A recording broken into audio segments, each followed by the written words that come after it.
우리 주님이 분명히 다시 오신다. 천지는 없어지다 하더라도 내 말은 없어지지 않는다. 천지가 없어지더라도 주님은 다시 오신다. 아주 강한 말씀이시죠. 그러나 그때와 그 시간은 아무도 모른다. 하늘에 있는 천사도 모르고 심지어 인자 예수님 자신도 모른다. 그러나 너희에게는 때와 징조가 주어졌다. 때와 징조가 주어졌다. 그날 그 시간은 알지 못하지만 그 때와 징조가 주어졌다. 때와 그 징조. 마태복음 16장에서는 너희가 아침에 저녁에 날이 붉으면 날이 좋겠다.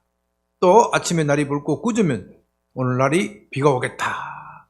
이렇게 일기는 분별하면서도 세상 살아가는 일기는 분별하면서도 너희가 사는 이 때를 분별하지 못하느냐. 그렇게 말씀하십니다. 여러분, 주님께서 언제 임하실지 도적과 같이 임하신다. 언제 임할지 모른다. 또 한편으로는 너희는 때를 알아. 이 두 가지를 한꺼번에 말씀하시는데 그 이유를 아시겠어요? 그 이유를 아시겠어요?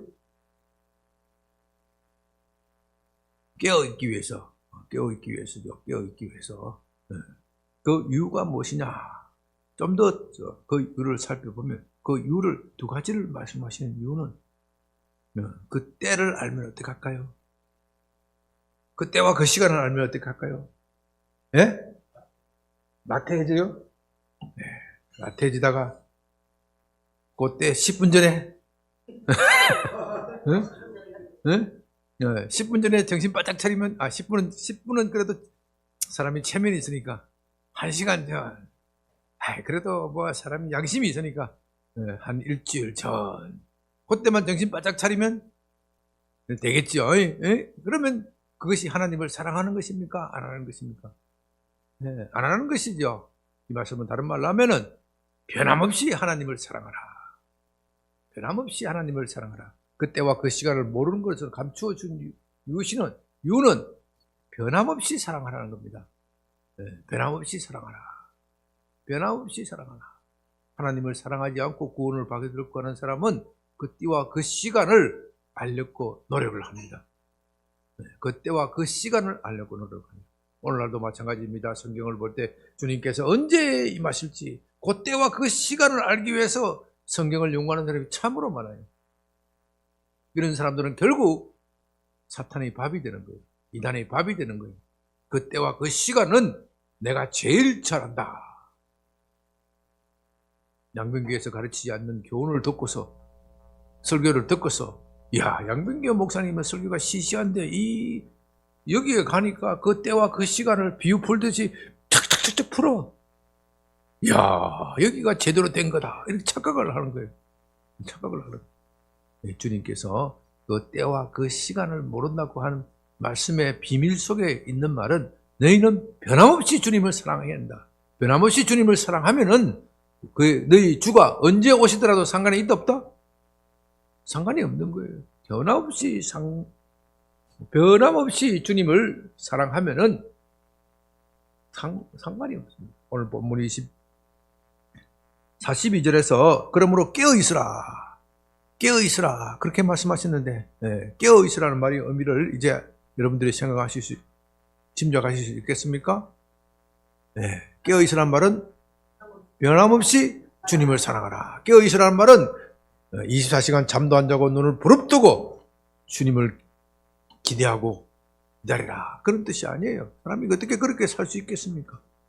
깨어있으라는 말은 너희가 주님이 올 때 그때가 가까웠으니 그때만 주님을 사랑하는 척 하지 말라 얘기죠. 그때만 주님을 오는 척 사랑하는 척하면은 그건 주님을 사랑하는 것이 아니고 도둑놈 심부라. 도둑놈 심보니까 너희는 언제 주님이 오실지 알 수가 없다. 이와 관련해서 우리가 열처녀 비유를 또 주님께서 말씀하시는데 열처녀 비유나 도적의 비유나 모든 비유에서 말씀하시는 것은 너희 주가 언제 오실지를 알지 못한다. 열처녀 중에서 5처녀 슬기로운 5처녀는 기름 등불을 잘 준비해서 신랑을 맞이했단 말이에요. 어리석은 다섯 처녀는 어떻게 되었어요? 기름이 다 떨어졌어요. 그들은 다 신랑을 기다렸는데 다섯 처녀는 신랑과 함께 혼인잔치에 들어가서 즐거운 잔치에 참여하지만 다섯 처녀는 바깥 어두운 데서 슬피 울며 이를 갈 것이다.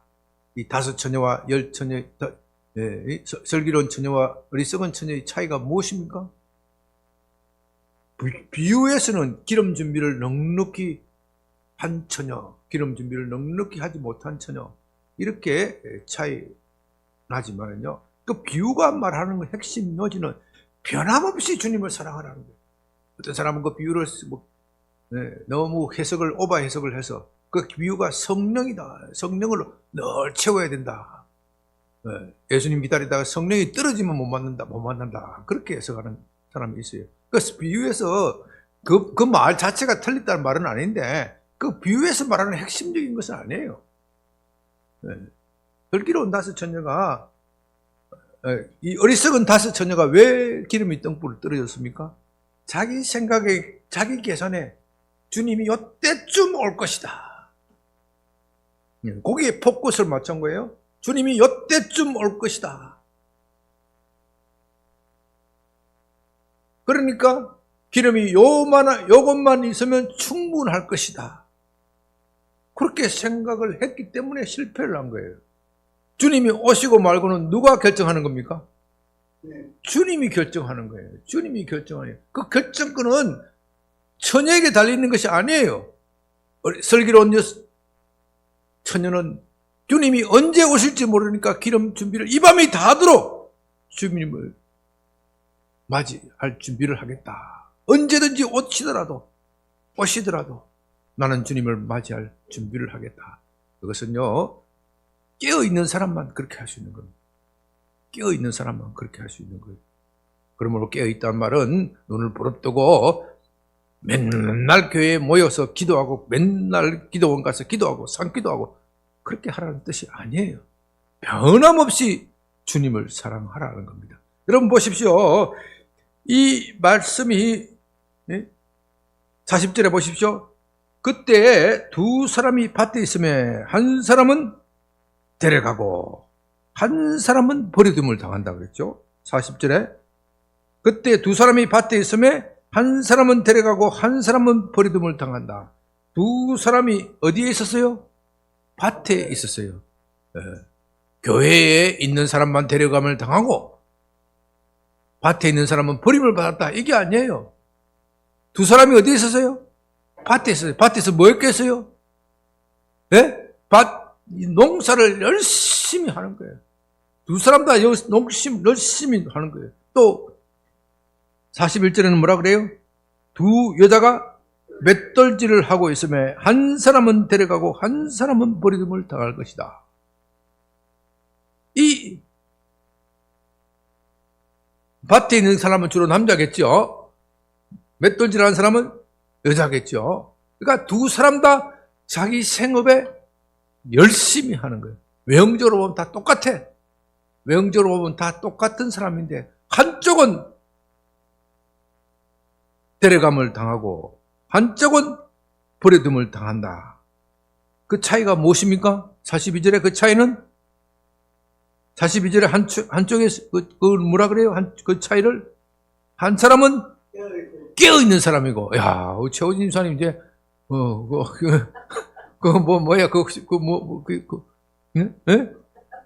갔다 오시더니 영적 눈이 확 뜨시네요. 한 사람은 깨어있는 사람이고 한 사람은 자고 있는 사람이에요. 주님 말씀 그렇죠? 두 남자가 있고 두 여자가 있는데 데려감을 당한 사람은 깨어있는 사람이고 버려둠을 당한 사람은 자는 사람이에요.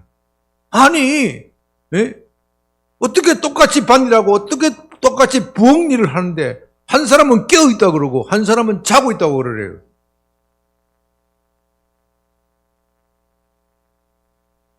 그러니까 맨날 교회에 나와서 기도하고 기도원에서 기도하고 맨날 교회에서 와서 살고 기도원에서 산다고 해서 그 사람이 깨어있는 게 아니에요. 그 사람이 깨어있는 게 아니에요. 자기 생활을 열심히 하면서 그 생활을 할 때 주님을 사랑하는 마음으로, 주님을 기대하는 마음으로, 주님을 기대하는 것. 핵심적인 것은 주님을 기대하는 거냐, 주님을 기대하지 않느냐. 여기에 달려있는 겁니다. 그러면서 주님께서 37절에 노아의 때와 같이 인자의 임함도 그러하니라. 오늘 이 말씀은 거꾸로 보면 더 이해가 잘 돼. 그래서 내가 거꾸로 이야기를 한 거예요. 지금 노아의 때와 같이 인자의 임함도 그러하니라. 홍수전에 노아가 방주에 들어간 날까지 사람들이 먹고 마시고 장가들고 시집하고 있으면서 홍수가 나서 그들을 다 멸하기까지 깨닫지 못하였으니 인자의 임함도 이와 같으리라.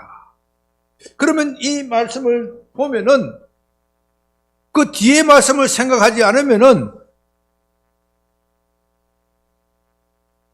먹고 마시라는 겁니까? 마시지 말라는 겁니까? 시집가고 장가가지 말라는 겁니까? 가라는 겁니까? 먹고 마시고 하도 깨어있으면 괜찮다는 거예요. 시집가고 장가간다고 하더라도 깨어있으면 괜찮다는 거예요. 이해가 되세요? 네. 네? 네. 깨어있는 게 뭐냐? 깨어있는 게 뭐냐? 변함없이 주님을 사랑하는 거예요. 변함없이 주님을 사랑하는 거. 그러면 노아의 때가 어떤 때였습니까? 우리가 창세기 지난번에 말씀을 드렸지만, 노아는 창세기 67세인가요? 노아는 65세 때 머두셀라를 낳았어요. 65세. 내가 숫자에 좀 약해요. 다른 건 잘하는 것 같은데. 65세에 머두셀라를 낳았어요. 머두셀라를 낳고 300년을 더 살다가 하나님과 동행하면서 하나님과 동행하다가 하나님이 그를 데려가셨다. 창세기 5장에 그렇게 나옵니다. 그렇다면 머두셀라의 이름이 뭐라 그랬죠? 여러분 기억나세요? 노아가 65세 때 아들 머두셀라를 낳고 그 이름을 지었는데 그 이름의 뜻이 뭐예요? 너가 죽으면 심판이 온다. 머두셀라의 뜻이 그예요. 너가 죽으면 홍수가 온다. 너가 죽으면 홍수가 온다. 그러니까 이미 노아가 머두셀라를 낳기 전에 하나님의 심판의 메시지가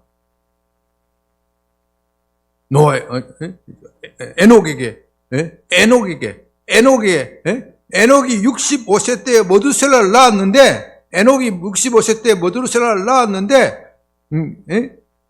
이미 그 머두셀라를 낳기 전에 곧 이 세상에 심판이 온다 하는 메시지가 에녹에게 있었단 말이에요.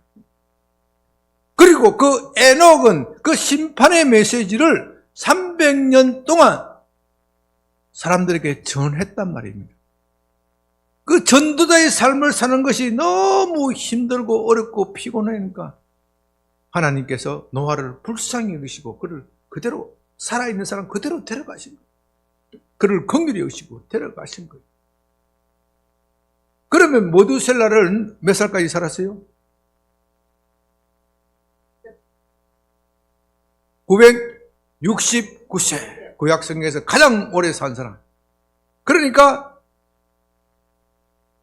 홍수가 임한다는 그 하나님의 심판의 메시지가 몇 년 동안 전파되었어요?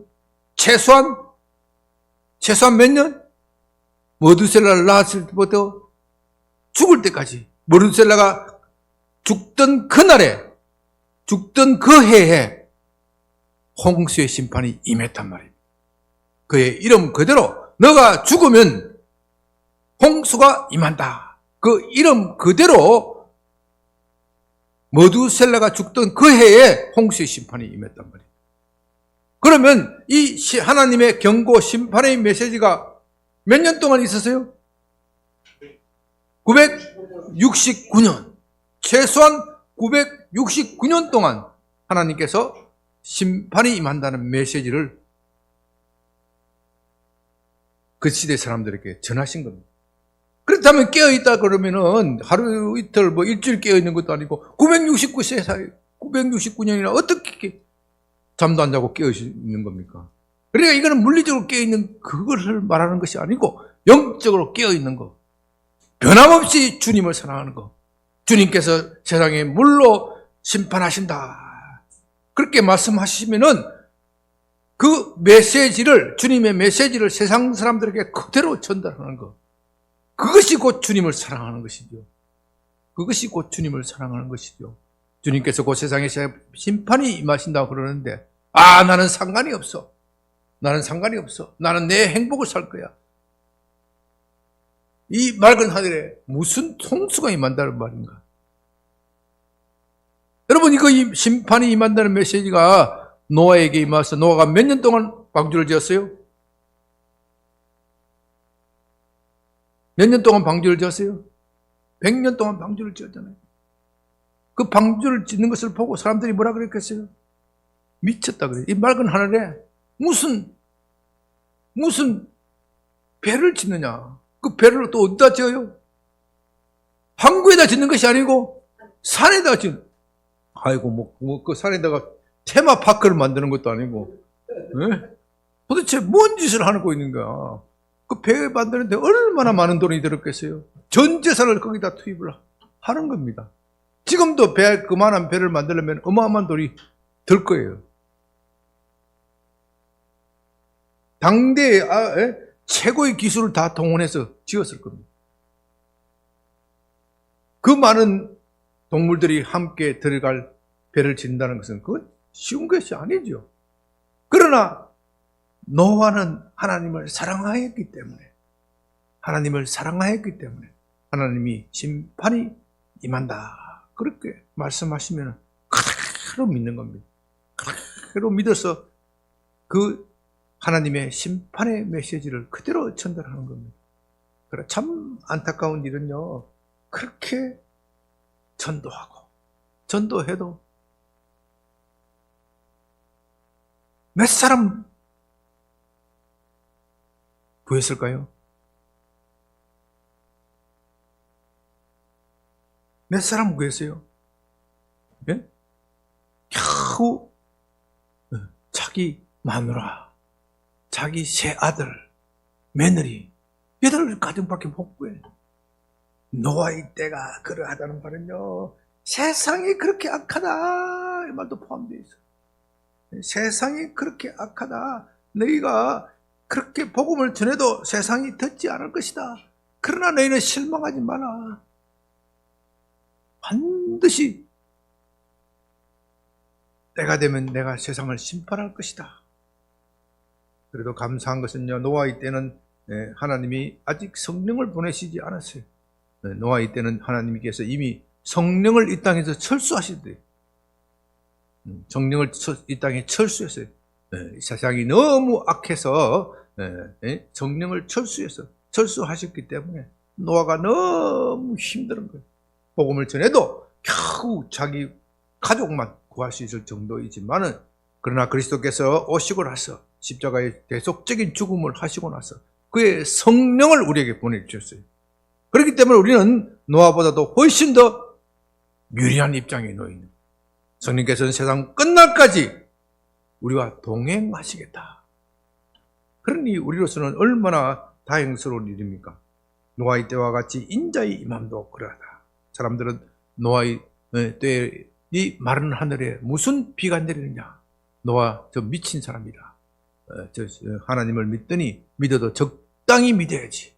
적당히 믿어야지. 어떻게 거기다 올인하느냐? 세상은 늘 그런 거지요. 늘 그런 거죠. 기독교를 믿어도, 기독교를 믿으면 복도 받고, 마음도 평안하고, 하는 일도 잘 되고, 그건 나도 알아. 나도 알지만 믿어도 어떻게 믿어야 돼요? 적당히 믿어야지. 적당히 믿어야지. 어떻게 그렇게 올인하느냐? 여러분 또 남편이 안 믿으면요, 먼저 아내가 믿는 가정들이 들어있죠. 남편이 안 믿을 때는 열심히 우리 남편 구원해 주십시오. 열심히 기도합니다. 기도가 남편이 드디어 교회에 나오고 조금 있다 보니까 아내보다 더 훨씬 더 잘 믿어. 훨씬 더 잘 믿어보고 그때부터는 아내가 긴장을 하기 시작해. 아내가 긴장하기 시작하고 저 충성스럽게 믿으면 뭐라 그래요? 믿어도 좀 적당히 믿지. 그거 뭘 그렇게 열심히 믿냐고.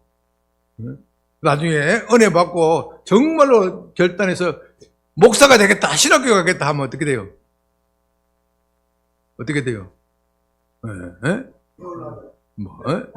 이혼하자, 절대 안 돼. 그런 사람이 생각 의외로 많아. 맞지요?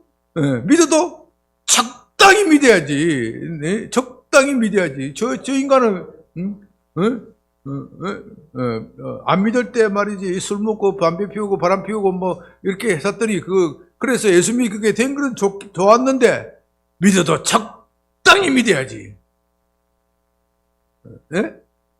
적당히 믿어야지. 어떻게 그런 줄 아느냐? 그렇게 하느냐? 그렇게 해서 오히려 싫어하는 경우가 많이 있어요. 그러니까 이게 뭐예요? 깨어있는 거예요? 안 깨어있는 거예요? 안 깨어있는 거예요. 안 깨어있는 거예요. 이게 안 깨어있는 거예요. 깨어있는 것 같지만 자고 있는 거예요. 자고. 우리 신앙이 깨어있는 것 같지만 자고 있으면 안 돼. 깨어있어. 바짝 깨어있어야 돼. 바짝 깨어있다는 말은 주님께 바짝 달아붙어야 돼. 주님 말씀대로만 살겠다. 천지가 없어져도 내 말은 없어지지 않는다고 하셨으니 우리 주님은 반드시 오실 것이다. 그러므로 나의 삶의 모든 것을 주님이 다시 오실 그것을 생각하면서 맞추는 거예요. 그렇다고 해서 내가 시집가고 장가가고 하는 것을 포기하는 거다? 그건 아니야. 그건 아니야. 이게 분명히 맷돌 갈다가 주님께 들림을 가게 되고 밭을 갈다가 주님께 들림을 당하는 거예요.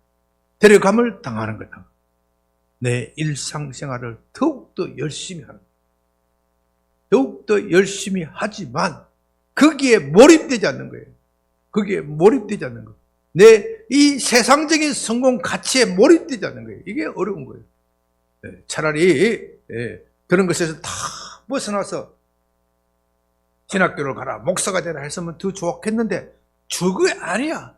네 세상생활, 학생은 학생 공부를 열심히 하고 직장인은 직장인의 일을 열심히 하고 주부는 주부의 일을 열심히 하면서 깨어있으라 하니까 힘든 거예요. 여러분들이 보기에는 목사가 제일 깨어있는 것 같잖아요. 딱 주님이 재림하면 목사가 제일 먼저 딱 1등으로 맞이할 것 같잖아요. 그러니까 모든 것을 다 그만두고 그걸 하기를 바란단 말입니다.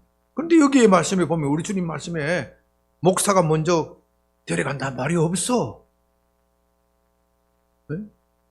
없어. 그런 말은 없어. 기도 열심히 한 사람이 1등으로 주님을 맞이한다는 말은 없어. 있어요? 없어요? 없어요. 그런 말씀은 없어요. 없어.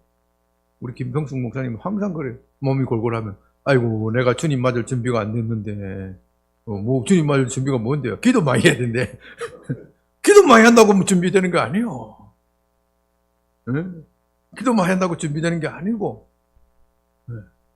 주님께 바짝 붙어 있어서 주님을 뜨겁게 사랑하는 그게 깨어있는 거예요. 그게 깨어있는 거예요. 이 본문 문맥을 잘 보시라고요. 여기에 기도 열심히 하면은 기도하는 중에 주님을 오시면 얼마나 좋겠어요. 그런 사람이 기도 주님을 맞이한다. 그런 말은 성경에 없어. 성경에 없어. 일상생활을 열심히 하면서 주님을 만나. 주님 메시지가 그거예요. 그런데 오늘 또 보면 32절에 무화과나무의 비율을 배우라. 그 가지가 연하여지고 잎사귀를 내면 여름이 가까운 줄 아나니 이와 같이 너희도 이 모든 일을 보거든 인자가 가까이 곧 문 앞에 이런 줄 알라. 여기에 보면 분명히 징조를 말씀하시고 뒤에 가서는 때와 시간은 아무도 모른다. 그렇게 했잖아요. 그죠? 예, 앞에 32절에서는 인자, 32절, 33절에서는 인자가 가까이 온 줄 알라. 무화과나무에서 비유를 배워라. 그 가지가 연하여지고 잎사귀를 내며, 무화과나무가 가지가 연하여지고 잎사귀를 내는 시기가 어느 때입니까? 여름이 아니고 봄이죠. 봄에 되면, 3월 되면은 날씨가 따뜻해지기 때문에 나무들이 연해지고 가지가 연해지고 잎사귀를 내잖아요. 그 봄만 보면 안 된다 이거예요. 봄이 지나면 뭐가 온다고요? 여름이 온다 이거예요. 봄만 보면 안 된다. 여름이 온다. 곧 인자가 임한다. 인자가 어디 있어요? 문 앞에 이런 줄 알라. 문 앞에 이런 줄 알라. 문을 열고 들어오면 끝이야. 여름이 오면 끝이야. 끝이야. 지금 무화과나무가 연하여지고 잎사귀가 내면 여름이 온 줄 알라. 그러면 아직 시기는 봄이야, 봄. 이 무화과나무, 이게 참 또 이게 골치 아픈 거예요. 이게 골치 아픈 거예요. 이 무화과나무가 이스라엘의 국호라는 거 아니에요.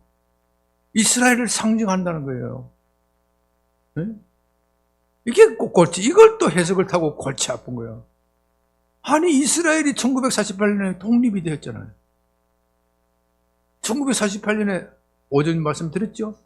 독립이 되었잖아요. 그러니까 성경학자들이 눈이 번쩍 떨어진 거예요. 전에는 이렇게 해석할 수가 없었어. 아니, 저게 독립이 돼가지고 과연 살아남을지, 살아남을 수 없을지. 그, 독립될 때는 한 200만, 300명이 됐는지 모르겠어요. 그 주위에 둘러싸여 있는 아랍 3억의 인구, 그 세력 속에서 살아남을 수 있을지, 없을지. 너무너무 장래가 궁금해. 그런데 당당하게 싸워서 이겨버리고, 아주 막, 이집트, 요르단, 주위에 시리아 이런 나라들 다 하나씩 다 격파해버리고, 다 꼼짝 못하게 만들어버리고. 지금은 거기서 뭐, 국경 넘어 있는 이라크, 이란, 이런 나라도 꼼짝 못하잖아요, 다. 네? 꼼짝 못하잖아요. 심지어 말이지, 뭐, 네? 유튜브에 뭐 그런 설까지 하더라고. 네? 북한 김정은이 목이 탁 떨어졌대. 목이 탁 떨어졌는데 왜 떨어지나 누가 그랬댔고? 네? 네? 이스라엘 모사드가 그랬다는 거예요. 왜 모사드가 그랬냐? 북한이 이란에다가 뭘 팔아요? 핵무기를 팔아서, 이 핵무기를 파는 것을 제지하기 위해서 김정은이 목을 탁 땄다. 이게 참 웃기는 이야기이긴 한데, 그만큼 이스라엘이 강한 거예요. 그런 말이 아주 그럴듯하게 들릴 만큼 이스라엘이 강한 거예요. 그러니까 지금은 이 무화과 나무가 가지가 연해지는 것이 아니고 나무가 뭐예요? 무성해졌어. 무성해졌어. 그렇죠? 1948년대에는 가지가 겨우 순이 남았어요.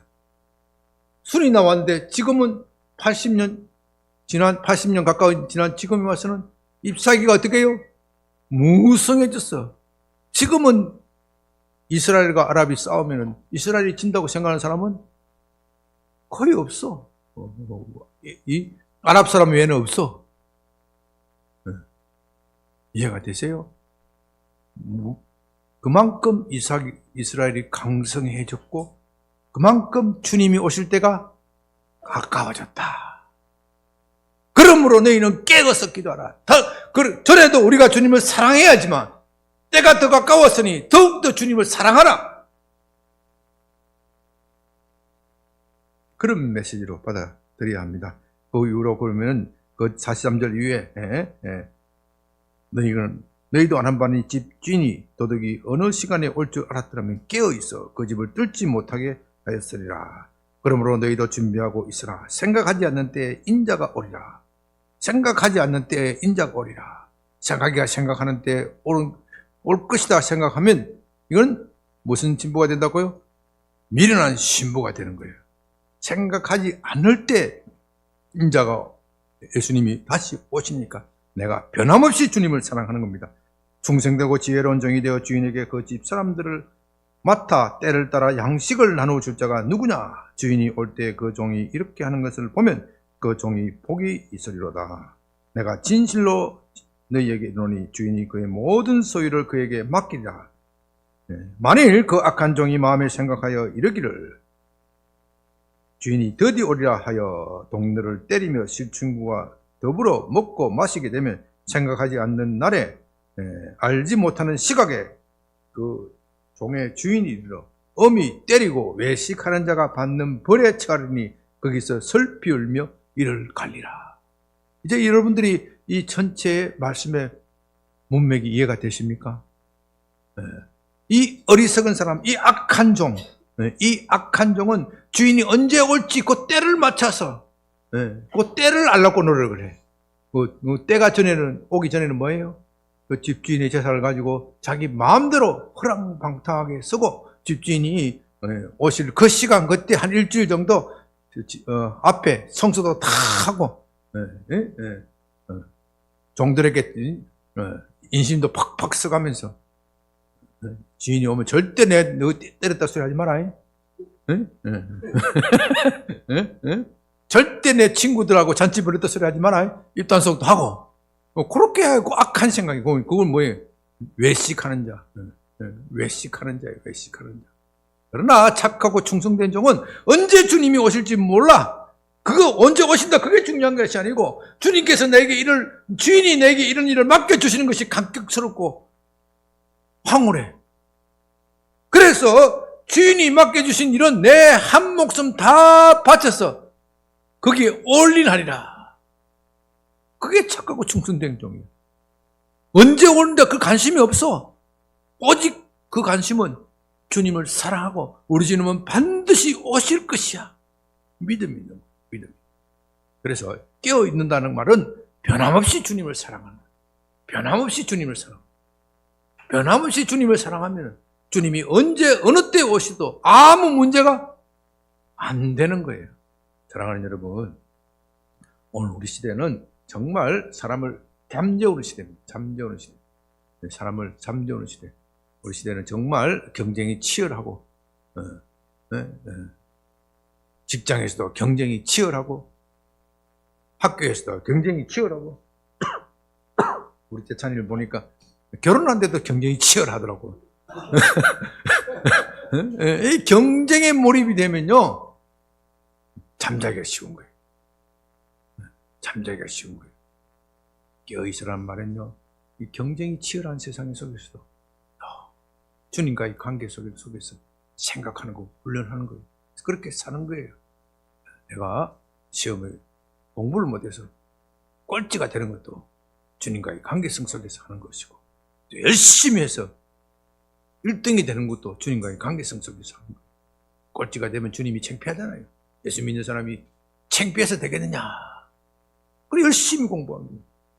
열심히 공부해서 1등을 하면 주님께서 내게 힘을 주셔서 공부할 힘을 주셔서 그걸 자랑하는 거예요. 자랑하는 거예요. 결혼도 마찬가지고 직장생활도 마찬가지고 다 주님과의 관계성 속에서 일하는 거예요. 그것이 바로 에녹이 성공한 비결. 에녹, 주님과 동행하여 주님과 동행. 에녹이 성공한 비결. 그래서 그는 이 세상에서 300년을 살다가 데려감을 당하는 겁니다. 사랑하는 여러분, 무화과 나무가 잎사귀를 내면 여름이 가까운 줄 알라. 가지가 연하해지고 잎사귀를 내면 여름이 가까운 줄 알라. 지금은 무화과 나무가 연하해지고 가지가 잎사귀를 낸 정도가 아니고 잎사귀가 무성하게 되었기 때문에 여름이 더욱더 가까이 왔어요. 그럼 우리는 변함없이 주님을 사랑하고 주님이 언제 오시더라도 주님과 함께 혼인잔치에 들어가게 되는 여러분이 되시기를 주님으로 그렇게 부탁을 드립니다. 우리 아까 불렀던 찬송 한 번 더 부르고 기도합니다.